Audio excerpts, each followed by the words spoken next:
Hello, good morning, जोहार। मैं संजय और आप देख रहे हैं न्यूज झारखंड। समय हो चला है झारखंड की खबरों को जानने का, उनसे अपडेट होने का। तो चलिए जानते हैं आज की झारखंड की 25 मुख्य बड़ी खबरों को। उससे पहले अगर आप न्यूज झारखंड चैनल पर नए हैं तो प्लीज चैनल को सब्सक्राइब करके बेल आइकन प्रेस कर दीजिए, जिससे आप तक झारखंड की हर एक छोटी बड़ी खबर का अपडेट आप तक पहुंचता रहे।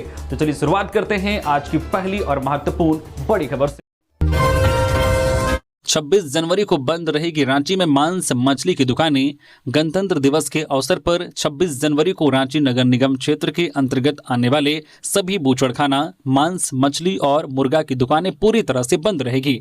इस दिन इन वस्तुओं का क्रय विक्रय पूरी तरह से प्रतिबंधित रहेगा। रांची नगर निगम द्वारा स्पष्ट निर्देश दिया गया है कि 26 जनवरी को कोई भी व्यक्ति मांस मछली या मुर्गा बेचते हुए पाया गया तो उसके खिलाफ कानूनी कार्रवाई की जाएगी। यह निर्णय गणतंत्र दिवस की गरिमा बनाए रखने और शांति व्यवस्था सुनिश्चित करने के उद्देश्य से लिया गया है। नगर निगम ने सभी दुकानदारों एवं संबंधित व्यवसायियों से अपील की है कि वे आदेश का पालन करें और सहयोग करें, ताकि गणतंत्र दिवस शांतिपूर्ण और सम्मानजनक ढंग से मनाया जा सके। गुमला के चांदपुर थाना प्रभारी को एसीबी ने 30,000 रुपए घूस लेते रंगे हाथ किया गिरफ्तार। पदभार संभालने के 4 दिन बाद ही भ्रष्टाचार के आरोप में पकड़े गए।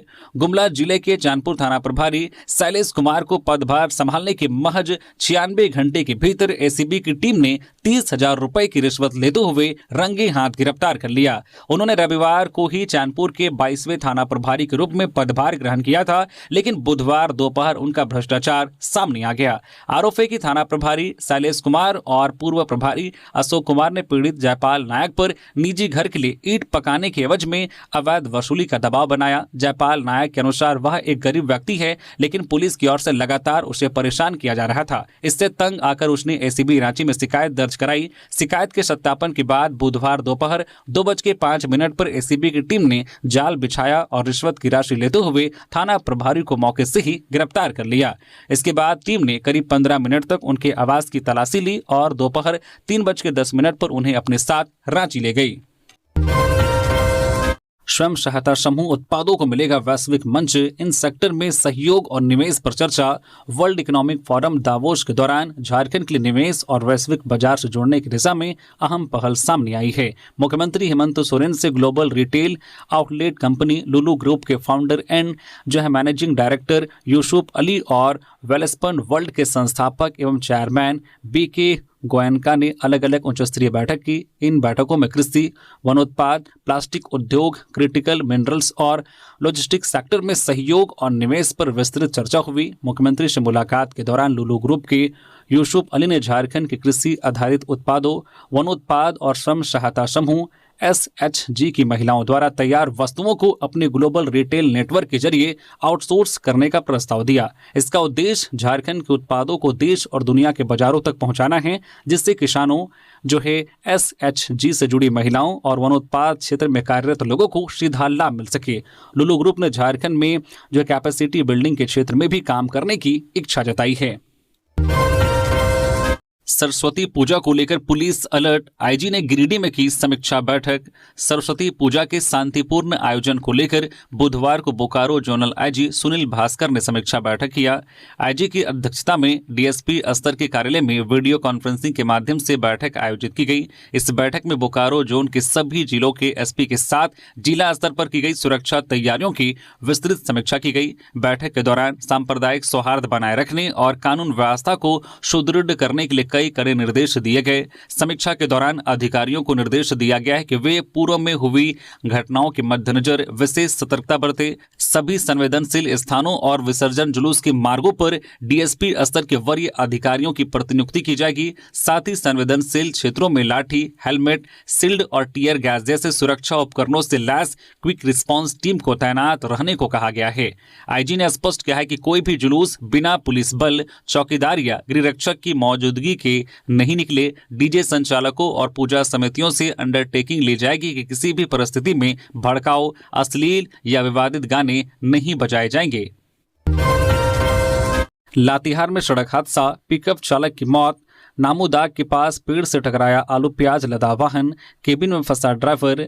लातेहार जिले के मनिका थाना क्षेत्र अंतर्गत नामूदाग के पास बुधवार को एक सड़क हादसे में पिकअप चालक की मौत हो गई। मृतक की पहचान बिजूपाड़ा निवासी अनिल सिंह के रूप में हुई है। जानकारी के अनुसार अनिल सिंह अपने पिकअप वाहन पर आलू प्याज लादकर जा रहे थे। इसी दौरान नामूदाग के पास उनका वाहन अनियंत्रित होकर सड़क किनारे एक पेड़ से टकरा गया। टक्कर इतनी भीषण थी कि पिकअप का अगला हिस्सा पूरी तरह से क्षतिग्रस्त हो गया। हादसे में अनिल सिंह गंभीर रूप से घायल हो गए और वाहन के अंदर फंस गए थे।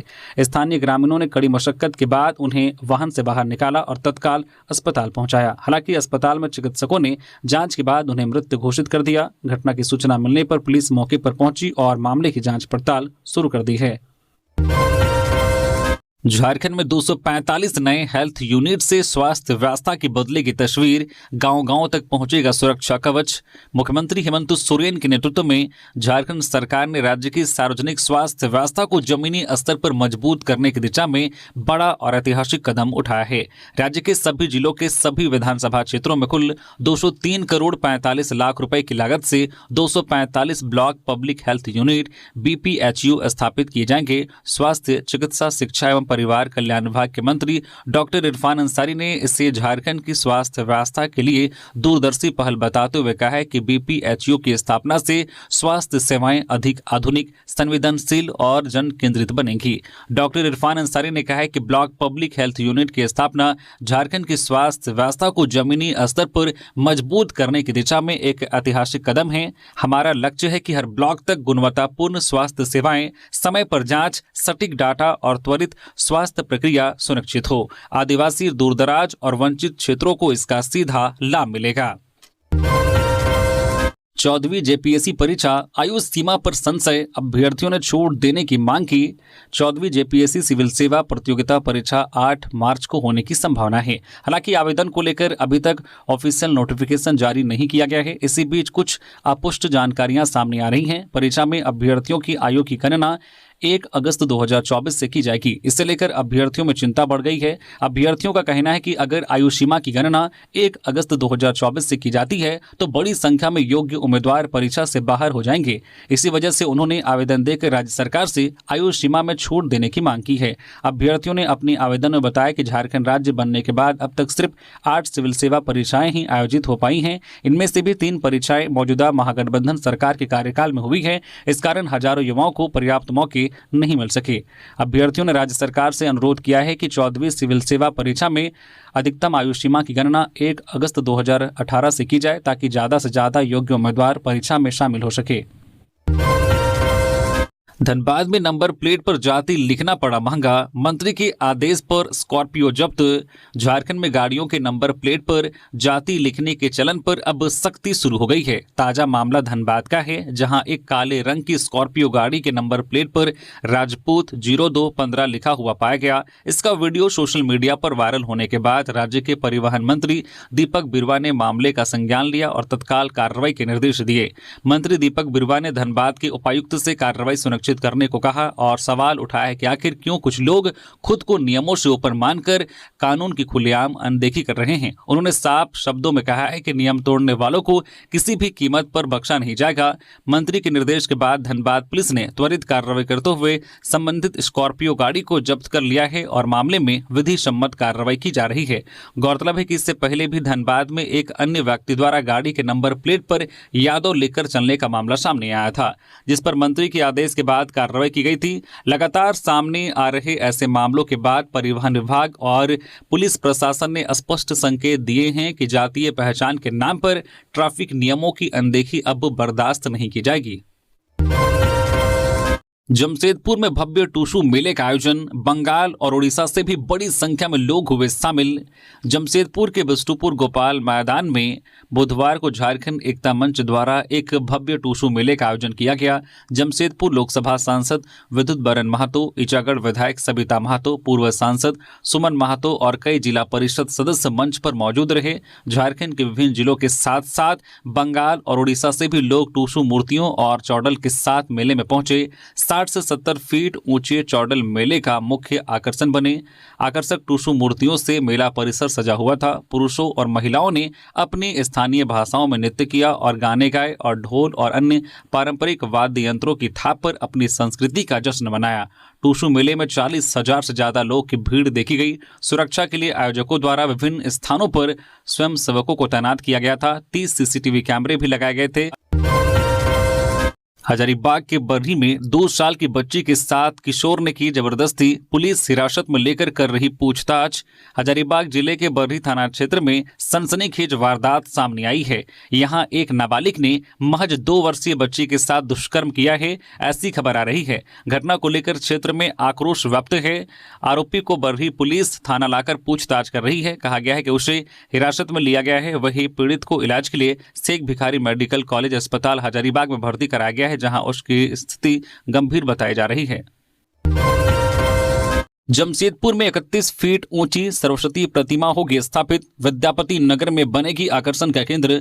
प्रतिमा निर्माण में कारीगर महीनों से कर रहे काम। जमशेदपुर के विद्यापति नगर स्थित ट्रांसपोर्ट कुआं मैदान के पास इस वर्ष सरस्वती पूजा के लिए 31 फीट ऊंची मां सरस्वती की प्रतिमा का निर्माण किया जा रहा है। राधा कृष्ण बॉयज क्लब द्वारा बनाई जा रही यह भव्य प्रतिमा अपने आकार और कलात्मकता के कारण पूरे बिहार, झारखंड, ओडिशा और पश्चिम बंगाल में आकर्षण का केंद्र बनेगी। पूजा समिति के सदस्यों के अनुसार इतनी ऊंची और भव्य सरस्वती प्रतिमा इस क्षेत्र में नहीं बल्कि पड़ोसी राज्यों में भी दुर्लभ है। प्रतिमा निर्माण में अनुभवी कारीगर महीनों से बारीकी से काम कर रहे हैं ताकि श्रद्धालुओं को मां के दिव्य और भव्य स्वरूप के दर्शन हो सके। राधा कृष्ण बॉयज क्लब के तत्वाधान में सरस्वती पूजा का आयोजन 23 जनवरी से 28 जनवरी तक होगा। इस दौरान प्रतिदिन धार्मिक अनुष्ठान, आरती और विशेष कार्यक्रम आयोजित किए जाएंगे। पलामू में 24 घंटे में 3 युवकों की मौत, सड़क हादसे में 2 की गई जान। शक्तिपुंज एक्सप्रेस ट्रेन की चपेट में आने से एक ने तोड़ा दम। पलामू जिले में 24 घंटे से भी कम समय में हुए 3 अलग अलग हादसों में 3 युवकों की मौत हो गई। इनमें 2 सड़क दुर्घटनाओं में और 1 ट्रेन की चपेट में आने से जान गंवाने वाले शामिल हैं। पहली घटना बुधवार को हुसैनाबाद थाना क्षेत्र के दंगवार गांव में हुई। यहां 25 वर्षीय चंदन कुमार की बाइक अनियंत्रित होकर गिरने से मौत हो गई। चंदन अपने घर से मुख्य बाजार पर पहुंचा ही था कि उसकी बाइक बेकाबू हो गई और वह सड़क पर गिरकर गंभीर रूप से घायल हो गया। उसे हुसैनाबाद अनुमंडलीय अस्पताल ले जाया गया, जहां से मेदिनीनगर MMCH रेफर किया गया। हालांकि अस्पताल पहुंचने से पहले ही उसने रास्ते में दम तोड़ दिया। दूसरी घटना बुधवार को ही शहर थाना क्षेत्र के रामनगर स्थित 2 नंबर टाउन के पास हुई। यहां शक्तिपुंज ट्रेन की चपेट में आने से एक अज्ञात युवक की मौके पर ही मौत हो गई। पुलिस के अनुसार युवक की पहचान अभी तक नहीं हो पाई है। तीसरी घटना मंगलवार रात छतरपुर थाना क्षेत्र में हुई। यहां 32 वर्षीय दीपक कुमार की सड़क दुर्घटना में मौत हो गई। दीपक बाइक से बाजार जा रहा था, तभी पीछे से आए एक अज्ञात वाहन ने उसे टक्कर मार दी। पहली बार भारत से 2 आदिवासी नेता वैश्विक मंच पर सहभागी। हेमंत के बाद कल्पना सोरेन को भी वैट बैज सम्मान। World economic forum WEF 2026 Jharkhand के लिए ऐतिहासिक और गौरवशाली साबित हुआ। यह पहली बार है जब भारत के किसी राज्य से चुने गए 2 आदिवासी जनप्रतिनिधि, मुख्यमंत्री हेमंत सोरेन और गांडे विधायक व झारखंड विधानसभा की महिला एवं बाल विकास समिति की अध्यक्ष कल्पना मुर्मू सोरेन आधिकारिक प्रतिनिधिमंडल के साथ दावोस में आयोजित वर्ल्ड इकोनॉमिक फोरम में सहभागी बने हैं। इतना ही नहीं, यह भी पहली बार हुआ है जब वैश्विक मंच द्वारा दोनों जनप्रतिनिधियों को सर्वोच्च सम्मान व्हाइट बैज से सम्मानित किया गया। इससे पहले यह सम्मान मुख्यमंत्री हेमंत सोरेन को प्रदान किया गया था, जबकि अब कल्पना मुर्मू सोरेन को भी यह प्रतिष्ठित मान्यता मिली है। यह उपलब्धि केवल झारखंड तक सीमित नहीं है, बल्कि संपूर्ण आदिवासी समाज के लिए गर्व और आत्मविश्वास का विषय है। यह सम्मान आदिवासी पहचान, नेतृत्व और उनकी आवाज को वैश्विक स्तर पर मजबूती देता है। साथ ही यह संदेश भी देता है कि झारखंड केवल प्राकृतिक संसाधनों का राज्य नहीं, बल्कि सशक्त नेतृत्व के साथ अंतर्राष्ट्रीय मंच पर अपनी प्रभावी मौजूदगी दर्ज करा रहा है। जोहार की गूंज अब वैश्विक मंच तक पहुंच चुकी है।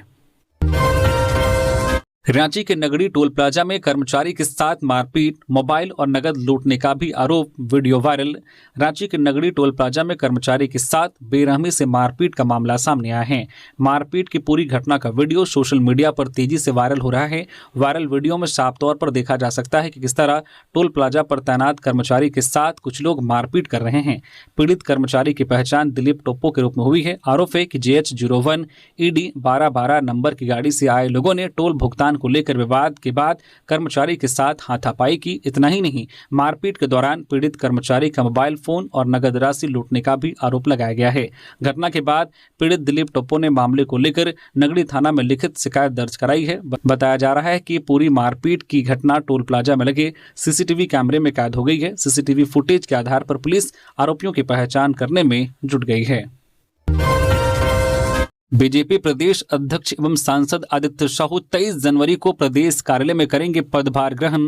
भाजपा के नवनिर्वाचित राष्ट्रीय अध्यक्ष नितिन नवीन के विधिवत पदभार ग्रहण करने के बाद अब झारखंड भाजपा प्रदेश अध्यक्ष एवं सांसद आदित्य साहू भी आगामी 23 जनवरी वसंत पंचमी के शुभ मुहूर्त में पदभार ग्रहण करेंगे। 23 जनवरी को प्रदेश कार्यालय में पार्टी द्वारा पूजा एवं हवन कार्यक्रम आयोजित है।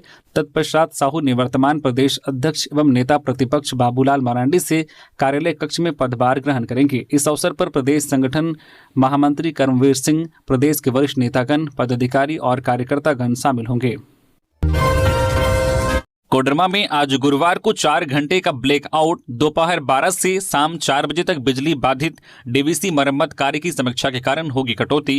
कोडरमा जिले में आज गुरुवार को 4 घंटे का ब्लैकआउट रहेगा। बिजली विभाग ने 132, 133 केबी लाइन के मरम्मत कार्य की समीक्षा के कारण यह घोषणा की है। यह बिजली कटौती दोपहर 12 से शाम 4 बजे तक प्रभावी रहेगी। कार्यपालक अभियंता रणधीर कुमार सिंह ने बताया कि केटीपीएस से बिशुनपुर ग्रिड तक 132, 133 केबी लाइन का मरम्मत कार्य पिछले 1 महीने से चल रहा था, जो अब पूरा हो चुका है। गुरुवार को डीवीसी इस कार्य की समीक्षा करेगी। समीक्षा के दौरान यह जांच की जाएगी कि मरम्मत के बाद कहीं कोई जंपर या तकनीकी गड़बड़ी तो नहीं रह गई है। इन्हीं कारणों से जिले में 4 घंटे के लिए बिजली आपूर्ति बाधित की जाएगी। डीवीसी ने इस संबंध में एक अधिसूचना भी जारी की है। झारखंड में 27 जनवरी तक शीतलहर की संभावना नहीं, धीरे धीरे चढ़ रहा पारा। झारखंड में धीरे धीरे अधिकतम तापमान और न्यूनतम तापमान का पारा चढ़ता जा रहा है। मौसम विभाग के अनुसार 27 जनवरी तक शीतलहर की संभावना नहीं है। अधिकतम तापमान 31.2 डिग्री सेल्सियस से 22.7 डिग्री सेल्सियस तक रहा। वहीं न्यूनतम तापमान 13.8 डिग्री सेल्सियस से 8.4 डिग्री सेल्सियस के बीच रहा। मौसम विभाग के अनुसार अगले 2 दिनों के अंदर 2 डिग्री सेल्सियस न्यूनतम तापमान में गिरावट की संभावना है। इसके बाद अगले 3 दिनों में न्यूनतम तापमान में 3 से 4 डिग्री सेल्सियस तक वृद्धि हो सकती है। वहीं बुधवार को सबसे अधिकतम तापमान चाईबासा में 31.2 डिग्री सेल्सियस दर्ज किया गया, जबकि सबसे कम न्यूनतम तापमान गुमला में 8.4 डिग्री सेल्सियस दर्ज किया गया है। वहीं रांची के आसपास के क्षेत्रों में आज 22 जनवरी को अधिकतम तापमान 25 और न्यूनतम 9 डिग्री सेल्सियस के आसपास रह सकता है। बिहार की जज की पत्नी पर झारखंड में फायरिंग मामला, पति ने दी थी 2 लाख की सुपारी, तलाक विवाद में हत्या की साजिश, 3 गिरफ्तार। गोड्डा पुलिस ने पत्थरगामा थाना क्षेत्र के गांधी ग्राम में 17 जनवरी को महिला पर हुई फायरिंग मामले का 72 घंटे के भीतर खुलासा कर दिया है। इस मामले में 3 आरोपियों को गिरफ्तार किया गया है। बिहार के एक जज की पत्नी वंदना कुमारी पर यह जानलेवा हमला तब हुआ था जब वह गोड्डा कोर्ट से गवाही देकर लौट रही थी। गोड्डा एसपी मुकेश कुमार ने बुधवार को बताया कि घायल वंदना कुमारी का अपने पति संतोष कुमार साह के साथ तलाक का मुकदमा चल रहा था। इसी विवाद के चलते उनके पति ने पत्नी की हत्या की साजिश रची थी। जांच में सामने आया है कि बिहार के समस्तीपुर में तैनात जज पति ने अपने छोटे भाई सुबोध कुमार साह के साथ मिलकर पत्नी से छुटकारा पाने के लिए 2 लाख रुपए की सुपारी दी थी। पुलिस के अनुसार संतोष कुमार साह घटनास्थल पर मौजूद नहीं थे, उन्हें नोटिस भेजकर पूछताछ की जाएगी। इस मामले में श्याम कुमार साह, जज के छोटे भाई सुबोध कुमार साह और सुबोध के दोस्त मोहम्मद आरिफ को गिरफ्तार किया गया है। ये तीनों भागलपुर जिले के कहलगांव थाना क्षेत्र के निवासी हैं। धनबाद के बलियापुर में नो हेलमेट नो पेट्रोल अभियान, सीओ ने पेट्रोल पंपों का किया निरीक्षण। धनबाद डीसी आदित्य रंजन के निर्देश के आलोक में बलियापुर अंचल में सड़क सुरक्षा को लेकर सख्ती बढ़ा दी गई है। बलियापुर सीओ मुरारी नायक ने बुधवार को अंचल क्षेत्र के विभिन्न पेट्रोल पंपों का औचक निरीक्षण किया। उन्होंने पेट्रोल पंप संचालकों को निर्देश देते हुए कहा कि बिना हेलमेट वाले किसी भी 2 पहिया वाहन चालकों को पेट्रोल नहीं दे। चेतावनी दी है कि यदि किसी पेट्रोल पंप ने इसका उल्लंघन किया तो उस पेट्रोल पंप का लाइसेंस निरस्त करने की अनुशंसा की जाएगी। रांची पुलिस ने ऑपरेशन मुस्कान के तहत गुम हुए 93 मोबाइल फोन उनके मालिकों को सौंपा। पुलिस ने आम जनता की खोई हुई मुस्कान वापस लाने के लिए एक विशेष अभियान ऑपरेशन मुस्कान चलाया। एसएसपी राकेश रंजन के निर्देश पर पुलिस की टीम ने कार्रवाई करते हुए जिले के विभिन्न थाना क्षेत्रों से गुम हुए कुल 93 मोबाइल फोन बरामद किए हैं। इन मोबाइल फोन को बुधवार को पुलिस केंद्र में आयोजित एक मोबाइल वितरण समारोह के दौरान उनके असली मालिकों को सौंप दिया गया। पुलिस टीम ने इन फोनों को ट्रैक करने के लिए अत्याधुनिक तकनीक विश्लेषण का सहारा लिया। मोबाइल की लोकेशन और IMEI नंबरों को लगातार ट्रैक किया गया, जिससे पुलिस को अलग अलग इलाकों से इन्हें बरामद करने में सफलता मिली। इस कार्य के लिए पुलिस की विशेष टीमों का गठन किया गया था, जिन्हें मोबाइल बरामदगी की अलग अलग जिम्मेदारी सौंपी गई थी। 8वीं बोर्ड परीक्षा के आवेदन की तिथि बढ़ाने की मांग। झारखंड प्रगतिशील शिक्षक संघ ने झारखंड एकेडमिक काउंसिल जैक से 8वीं कक्षा की वार्षिक बोर्ड परीक्षा के लिए ऑनलाइन आवेदन पत्र भरने और जमा करने की तिथि विस्तारित करने की मांग की है। संघ का कहना है कि जैक द्वारा आवेदन की अवधि 23 दिसंबर 2025 से 16 जनवरी 2026 तक निर्धारित की गई थी, लेकिन विभिन्न जिलों में छात्र संख्या का ऑनलाइन अनुमोदन समय पर न होने के कारण विद्यालय समयबद्ध रूप से आवेदन प्रक्रिया पूरी नहीं कर पाए। संघ के प्रदेश अध्यक्ष आनंद किशोर साहू और प्रदेश महासचिव बलजीत कुमार सिंह ने बताया कि इसी अवधि में क्रिसमस व शीतकालीन अवकाश के कारण विद्यालय 5 जनवरी 2026 तक बंद रहे और कई विद्यालय 15 जनवरी के बाद ही खुल सके। इसके अतिरिक्त मकर संक्रांति, टूसू पर्व व अन्य स्थानीय त्योहारों के कारण छात्र नियमित रूप से 19 जनवरी 2026 के बाद ही विद्यालय आ पाए। इन परिस्थितियों में कई छात्रों के आवेदन छूट गए या समय सीमा में जमा नहीं हो सके। संघ ने तर्क दिया है कि 9वीं से 12वीं की परीक्षाओं के आवेदन के लिए बार बार तिथि विस्तार दिया गया है, जबकि कक्षा 8वीं के विद्यार्थियों को केवल एक अवसर देना व्यवहारिक और न्यायसंगत नहीं है। संघ ने 8वीं बोर्ड परीक्षा के ऑनलाइन आवेदन के लिए एक अंतिम अवसर प्रदान करने का आग्रह किया है। देवघर में सरस्वती पूजा को लेकर शांति समिति की बैठक। डीजे पर रहेगा पूर्ण प्रतिबंध। देवघर जिले के सारड़ थाना क्षेत्र में सरस्वती पूजा शांतिपूर्ण तरीके से मनाने को लेकर थाना परिसर में शांति समिति की बैठक हुई। बैठक में सारड़ विधायक उदय शंकर सिंह, अंचलाधिकारी कृष्णचंद सिंह मुंडा, प्रखंड विकास पदाधिकारी चंदन कुमार सिंह, पुलिस अनुमंडल पदाधिकारी रंजीत लकड़ा और थाना प्रभारी दीपक शाह समेत शांति समिति के सदस्य शामिल हुए। अंचलाधिकारी ने बैठक में कहा कि पूजा के दौरान डीजे का प्रयोग पूरी तरह से प्रतिबंधित रहेगा। पूजा पंडालों में अश्लील गीतों और नृत्य की अनुमति नहीं होगी। साथ ही मां सरस्वती की प्रतिमा का विसर्जन शांतिपूर्ण माहौल में करना आवश्यक है। उन्होंने कहा कि पूजा के दौरान असामाजिक तत्वों पर पुलिस की पैनी नजर रहेगी और किसी भी तरह का हंगामा करने वालों को बख्शा नहीं जाएगा। मुख्यमंत्री की दावोस यात्रा पर बाबूलाल मरांडी का तंज। कहा, हेमंत सोरेन उद्योगपतियों का पैर भी पकड़ ले तब भी नहीं आएगा निवेश। स्विट्जरलैंड के दावोस में हो रहे वर्ल्ड इकोनॉमिक फोरम की बैठक में झारखंड मुख्यमंत्री हेमंत सोरेन के नेतृत्व में अपनी जोरदार उपस्थिति दर्ज कर आ रहा है, तो दूसरी ओर झारखंड के नेता प्रतिपक्ष बाबूलाल मरांडी ने यह कहते हुए तंज कसा है कि मुख्यमंत्री हेमंत सोरेन चाहे जो भी कर ले, यहाँ तक कि उद्योगपतियों का पैर भी पकड़ ले, फिर भी कोई उद्योगपति झारखंड में उद्योग नहीं लगाने आएगा। बाबूलाल मरांडी ने कहा है कि इससे पहले भी हेमंत सोरेन विदेश दौरे पर गए थे, वहां से हेमंत सोरेन क्या क्या लेकर आए या उनसे पूछा जाना चाहिए। राज्य के पूर्व मुख्यमंत्री एवं झारखंड विधानसभा में नेता प्रतिपक्ष बाबूलाल मरांडी ने कहा है कि कोई भी उद्योगपति उस राज्य में पूंजी निवेश करता है जहां की विधि व्यवस्था दुरुस्त हो और भ्रष्टाचार न हो। उन्होंने कहा कि झारखंड में आज कोई सुरक्षित नहीं है और अपराध चरम पर है। बच्चे, महिलाएं कोई भी सुरक्षित नहीं है। उन्होंने कहा कि राज्य में भ्रष्टाचार का आलम यह है कि सीओ से लेकर थाने तक में खुलेआम पैसे की उगाही की बात की जाती है। ऐसे में कौन यहां उद्योग लगाने आएगा। बाबूलाल मरांडी ने कहा है कि सैर सपाटे के लिए ही मुख्यमंत्री और उनके अधिकारी विदेश गए हैं। हजारीबाग में अफीम की खेती के खिलाफ अभियान जारी। लगभग 70 एकड़ में लगी फसल नष्ट। हजारीबाग के चौपारण थाना क्षेत्र में अवैध रूप से अफीम की खेती के खिलाफ हजारीबाग पुलिस ने बड़ी कार्रवाई की है। बुधवार को पुलिस को गुप्त सूचना मिली थी कि चौपारण थाना अंतर्गत सिकदा के विभिन्न इलाकों में बड़े पैमाने पर अफीम की अवैध खेती की जा रही है। सूचना की पुष्टि के बाद पुलिस अधीक्षक के निर्देश पर पुलिस और वन विभाग की संयुक्त टीम गठित कर छापामारी अभियान चलाया गया। इस दौरान करीब 70 एकड़ क्षेत्र में अफीम की फसल पाई गई। यह क्षेत्र बिहार से सटे फल्गु नदी के किनारे का है। हजारीबाग एसपी अंजनी अंजन ने बताया कि कार्रवाई के दौरान खेतों से अफीम की खेती में उपयोग किए जा रहे 15 डिलीवरी पाइप बरामद किया गया है। पुलिस के अनुसार अवैध रूप से अफीम की खेती करने वाले व्यक्तियों के नाम और पते का सत्यापन किया जा रहा है। एसपी ने कहा है कि दोषियों की पहचान होते ही उनके खिलाफ एनडीपीएस एक्ट समेत अन्य संबंधित धाराओं के तहत कानूनी कार्रवाई की जाएगी। सीएम हेमंत सोरेन के विजन की इन्फोसिस ग्लोबल के EVP ने की सराहना, युवाओं के कौशल विकास पर जोर। वर्ल्ड इकोनॉमिक फोरम दावोस के दौरान मुख्यमंत्री हेमंत सोरेन से इन्फोसिस ग्लोबल के executive vice president Ashish Kumar Das ने मुलाकात की। बैठक में झारखंड की दीर्घकालीन विकास विजन और तकनीक आधारित ग्रोथ को लेकर सहयोग की संभावनाओं पर व्यापक और उत्साहवर्धक चर्चा हुई। इन्फोसिस प्रतिनिधियों ने मुख्यमंत्री हेमंत सोरेन के कार्य और दूरदर्शी विजन की सराहना की, विशेष रूप से रीस्किलिंग, टेक्नोलॉजी टावर की परिकल्पना और उन्नत तकनीकी हस्तक्षेपों के माध्यम से जो खनन क्षेत्र के डिजिटल ट्रांसफॉर्मेशन को राज्य सरकार की अहम प्राथमिकता बताया गया। बैठक में झारखंड के युवाओं को डिजिटल और आर्टिफिशियल इंटेलिजेंस से जुड़े कौशलों से सशक्त बनाने पर सहमति बनी। हजारीबाग के बड़कागांव में फर्जी रैयत विवाद पर गरमाई सियासत। अंबा प्रसाद ने अडानी प्रोजेक्ट पर केंद्र के साथ राज्य सरकार को भी घेरा।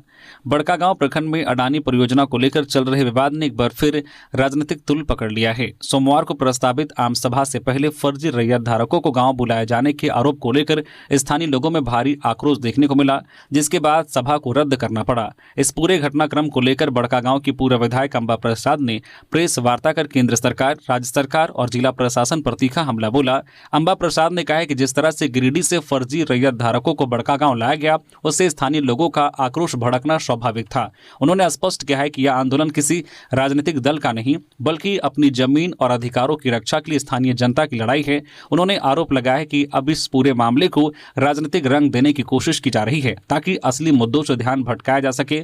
उन्होंने भाजपा नेताओं पर सीधा आरोप लगाते हुए कहा कि यदि कोई भाजपा प्रदेश अध्यक्ष, झारखंड भाजपा या स्थानीय विधायक के सोशल मीडिया पोस्ट देखे तो साफ नजर आता है कि वे अडानी प्रोजेक्ट के पक्ष में बयान दे रहे हैं। उन्होंने कहा कि जनता की आवाज उठाने के बजाय ये लोग कॉरपोरेट हितों की पैरवी कर रहे हैं, जो बेहद दुर्भाग्यपूर्ण है। बिना अनुमति लगे केबल तार हटाए जाएंगे, एजेंसियों को 7 दिन का अल्टीमेटम। रांची नगर निगम क्षेत्र में कई जगहों पर बिजली के खंभों पर केबल एजेंसियों द्वारा बिना अनुमति के केबल तार और ऑप्टिकल फाइबर केबल लगाए गए हैं। इन झूलते तारों की वजह से आवागमन में परेशानी हो रही है और सड़क दुर्घटना की आशंका भी बनी हुई है। इसी को देखते हुए रांची नगर निगम ने सभी केबल ऑपरेटरों और केबल एजेंसियों को निर्देश दिया है कि वे बिजली के खंभों पर लगाए गए अपने तारों से संबंधित सक्षम प्राधिकार से प्राप्त अनुमति के सभी वैध दस्तावेज 7 दिनों के भीतर निगम कार्यालय में जमा करें। नगर निगम ने साफ कहा है कि यदि तय समय के अंदर वैध दस्तावेज प्रस्तुत नहीं किए गए तो निगम द्वारा बिजली के खंभों पर लगे तार और केबल हटाकर जब्त कर लिए जाएंगे। इस कार्रवाई की पूरी जिम्मेदारी संबंधित केबल एजेंसियों के मालिकों की होगी। लापता मुन्नी का 24 दिन बाद भी सुराग नहीं, चतरा पुलिस ने झोंकी ताकत, जानकारी देने वाले को 20,000 का इनाम। चतरा जिले के गिद्धौर थाना क्षेत्र के गांगपुर गांव से 14 वर्षीय मुन्नी कुमारी 24 दिन से लापता है। 28 दिसंबर को पिकनिक के दौरान लापता हुई मुन्नी का अब तक कोई सुराग नहीं मिला है। मामले की गंभीरता को देखते हुए चतरा एसपी सुमित अग्रवाल ने जांच की कमान खुद संभाल ली है। अब इस मामले की तलाश में जिले की पुलिस के साथ साथ एक विशेष जांच टीम भी जंगलों और पहाड़ों पर सघन तलाशी अभियान चला रही है। वही पुलिस ने अब इस मामले में 20,000 रुपए के इनाम की भी घोषणा की है। सटीक जानकारी देने वाले व्यक्ति की पहचान गुप्त रखी जाएगी। गिरिडीह में खाद्य सुरक्षा विभाग का बड़ा एक्शन, बिना लाइसेंस चल रही बेकरी पर लगाया 50,000 रुपए का जुर्माना। गिरिडीह में खाद्य सुरक्षा विभाग द्वारा मिलावटी और अवैध खाद्य पदार्थों के खिलाफ अभियान लगातार तेज किया जा रहा है। इसी क्रम में बुधवार को विभाग की टीम ने पचम्बा विशनपुर स्थित बर्तर काली मंडा के पास संचालित पूनम बेकरी में औचक छापेमारी की। छापेमारी के दौरान कई गंभीर अनियमितताएं सामने आई, जिससे इलाके में हड़कंप मच गया। खाद्य सुरक्षा पदाधिकारी के अनुसार पूनम बेकरी पिछले कई वर्षों से अवैध रूप से संचालित पाई गई। जांच में यह स्पष्ट हुआ है कि बेकरी के पास आवश्यक FSSAI लाइसेंस उपलब्ध नहीं था, जो खाद्य पदार्थों के निर्माण और बिक्री के लिए अनिवार्य है। बिना लाइसेंस के उत्पादन और बिक्री करना खाद्य सुरक्षा अधिनियम का सीधा उल्लंघन है। जांच के बाद विभाग ने तत्काल कार्रवाई करते हुए बेकरी संचालक पर 50,000 रुपए का जुर्माना लगाया। इसके साथ ही साफ सफाई, कच्चे माल की गुणवत्ता और उत्पादन प्रक्रिया में भी कई खामियां पाई गई, जिस पर कड़ी चेतावनी दी गई। धनबाद उपायुक्त के नाम पर फेसबुक पर फर्जी अकाउंट, साइबर अपराधी कर रहे ठगी, डीसी ने की लोगों से सतर्क रहने की अपील। धनबाद उपायुक्त आदित्य रंजन के नाम और प्रोफाइल फोटो का दुरुपयोग कर साइबर अपराधियों ने फर्जी व्हाट्सएप अकाउंट और फेसबुक पेज बनाए हैं। इन फर्जी अकाउंट्स के जरिए लोगों को ठगने का प्रयास किया जा रहा है। साइबर अपराधी 2 अलग अलग नंबरों 9466544020 और 9157485991 का उपयोग कर फर्जी व्हाट्सएप अकाउंट चला रहे हैं। इसके अलावा एक एक फर्जी फेसबुक अकाउंट भी बनाया गया है। इन अकाउंट से प्रशासनिक अधिकारियों सहित आम लोगों को मैसेज भेजकर ठगी करने की कोशिश की जा रही है। इस मामले की सूचना पुलिस को दे दी गई है ताकि ठगों के खिलाफ उचित कार्रवाई की जा सके। उपायुक्त आदित्य रंजन ने आम जनता से ऐसे ठगों से सतर्क रहने और उनके झांसे में न आने की अपील की है। उन्होंने कहा कि यदि किसी अनधिकृत फोन नंबर या सोशल मीडिया अकाउंट से पैसे की मांग की जाती है या प्रलोभन या संदिग्ध लिंक भेजा जाता है तो उसे तुरंत ब्लॉक करें या संबंधित सोशल मीडिया प्लेटफॉर्म पर रिपोर्ट करें। कृषि सब्सिडी ठगी गिरोह का भांडाफोड़, 2 आरोपी गिरफ्तार, 100 से अधिक किसानों से की थी धोखाधड़ी। गिरिडीह पुलिस ने कृषि यंत्रों पर सब्सिडी दिलाने के नाम पर ग्रामीण किसानों से ठगी करने वाले एक संगठित गिरोह का भांडाफोड़ किया है। इस मामले में 2 नामजद आरोपियों को गिरफ्तार किया गया है। ये आरोपी पिछले 5 वर्षों से खुद को कृषि विभाग का अधिकारी या कर्मचारी बताकर भोले भाले किसानों को निशाना बना रहे थे। यह कार्रवाई 19 जनवरी 2026 को अमृत कुमार वर्मा की शिकायत के बाद शुरू हुई। गिरिडीह जिले के बेंगाबाद थाना अंतर्गत पारडी गांव निवासी अमृत कुमार वर्मा ने नगर थाना में शिकायत दर्ज कराई थी कि उन्हें एक मोबाइल नंबर से कॉल कर कृषि मशीन दिलाने के नाम पर 50,000 रुपए की ठगी की गई है। इस शिकायत के आधार पर गिरिडीह नगर थाना में मामला दर्ज किया गया। मामले की गंभीरता को देखते हुए पुलिस दल ने त्वरित कार्रवाई करते हुए डुमरी थाना क्षेत्र के खुदीसार गांव स्थित आरोपियों के आवास पर छापा मारा और सुनील वर्मा तथा धर्मेंद्र वर्मा को गिरफ्तार कर लिया। पूछताछ के दौरान दोनों आरोपियों ने अपना अपराध स्वीकार कर लिया है और कई महत्वपूर्ण खुलासे किए हैं। पुलिस पूछताछ में यह भी सामने आया है कि आरोपियों ने 100 से अधिक किसानों से ठगी करने की बात स्वीकार की है। सीएम हेमंत सोरेन के दावोस और लंदन दौरे पर आजसू प्रमुख सुदेश महतो का तंज, कहा राज्य में औद्योगिक माहौल नहीं, क्या हवा में खड़ी होगी इंडस्ट्री। हेमंत सोरेन द्वारा राज्य में निवेश को बढ़ावा देने के लिए दावोस और लंदन की यात्रा पर आजसू प्रमुख सुदेश महतो ने तंज कसा है। उन्होंने कहा है कि बगैर रायतों को विश्वास में लिए नए उद्योग लगाने की बात करना हवा में उद्योग लगाने जैसा होगा। आजसू कार्यालय में मीडिया कर्मियों को संबोधित करते हुए सुदेश महतो ने कहा कि जिस तरह से राज्य में कानून व्यवस्था की स्थिति है वैसे माहौल में आखिर कौन उद्योगपति यहां निवेश करना चाहेगा। उन्होंने कहा कि इससे पहले भी निवेश को बढ़ावा देने के लिए बड़ी बड़ी बातें की गई थी और दौरा भी हुआ था, उसका क्या असर हुआ यह जग जाहिर है। ऐसे में संसाधन होने के बावजूद जब तक समुचित माहौल नहीं बनेगा तब तक कोई भी उद्योगपति यहां पैसे नहीं लगाना चाहेगा। इसके अलावा आजसू प्रमुख सुदेश महतो ने नगर निकाय चुनाव दलीय आधार पर करने की मांग की है। उन्होंने कहा कि जिस तरह से मुख्यमंत्री राजनीतिक रूप से सक्रियता दिखा रहे हैं उससे तो यही लगता है कि वह जनता को भ्रम में रखकर इस चुनाव को कराना चाहते हैं। उन्होंने कहा कि जब मुख्यमंत्री निकाय चुनाव में खड़े होने वाले अपने दल के प्रत्याशियों की घोषणा कर रहे हैं तो दलीय आधार पर चुनाव कराने से उन्हें परहेज क्यों है या कहीं न कहीं जनता के साथ छल है। रामगढ़ के टेलीकॉम रेलवे स्टोर में लाखों की चोरी, सीसीटीवी में कैद हुई पूरी वारदात। बरकाकाना रेलवे क्षेत्र के कंट्रोल ऑफिस से सटे senior section engineering office, telecom office और स्टोर में चोरी की घटना हुई है। नकाबपोश चोर भारी मात्रा में बैटरी, केबल, चार्जर सहित कीमती सामान लेकर फरार हो गए। हालांकि इस चोरी की पूरी घटना सीसीटीवी कैमरे में कैद हो गई है। घटना के बाद बरकाकाना सेक्शन के सीनियर सेक्शन इंजीनियर ने बरकाकाना राज्य के रेल थाना में मामला दर्ज कराया है। राज्य की रेल पुलिस मामले की जांच में जुटी हुई है।